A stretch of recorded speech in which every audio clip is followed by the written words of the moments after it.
Welcome back to Super Sunday Matchday, to tomorrow night's Ballon d'Or ceremony now, where Vinicius Jr is the favourite to win football's most prestigious individual award. He faces strong competition from Manchester City's Rodri, though. Can you separate these two at all, Melissa?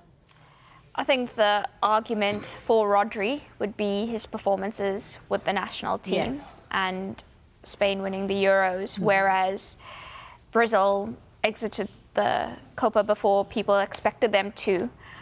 But I think, for me, the defining factor is the most important games and Vinny's contributions in them amid the pressure and the horrible atmospheres and the personal attacks and the abuse he's faced. And to rise above all of that and be, in my opinion, the best player in the world at the moment. He is absolutely unreal at times. And it's stunning to me that Real Madrid can go and continue investing in players that they think are going to be the one when they already have it right there in him.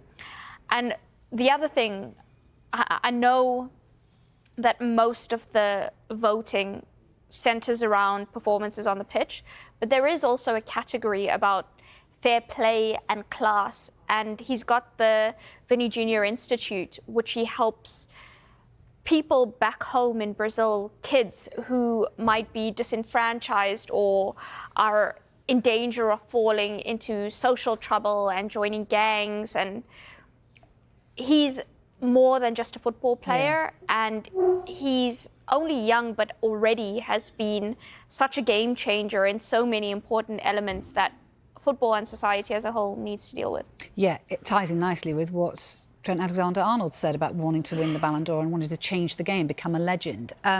You interviewed Vinicius Jr exclusively, didn't you? I mean, what impressed you so much about him? He's a really intelligent young man.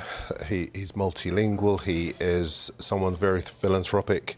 He cares about what happens in his homeland, as you've been saying. One of the things he was saying to me is Brazil doesn't need another footballer, doesn't need another superstar footballer. What it needs is doctors, nurses, teachers, educators. It needs a society that can educate itself, because some of the economic conditions, he himself was very poor growing up, and he understands the situation that so many of the people who adore him, the young people who adore him, go through. But as you rightly say, on the pitch, he's done what he's done through horrendous sporting racism. And I think as far as what he was explaining to me, that was that by the end of last season, because I did the interview in August, by the end of last season he'd been abused 16 times in 18 months. Now, if you think about the headlines that reverberate around this country when a player's racially abused once, and the trauma that player goes through and the disgust that everybody feels when that happens.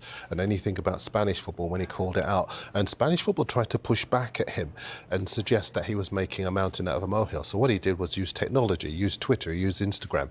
And he did a big thread of the number of times and the number of stadiums where he was abused. So they had nowhere to go. And Real Madrid complained officially about the fact that they felt referees were not including it in their match reports. So, and on the back of all of that, he had even more abuse. But there was one moment in March where he, I think he scored something like 6 times in 3 matches. And during that period, he'd been abused racially 3 or 4 times.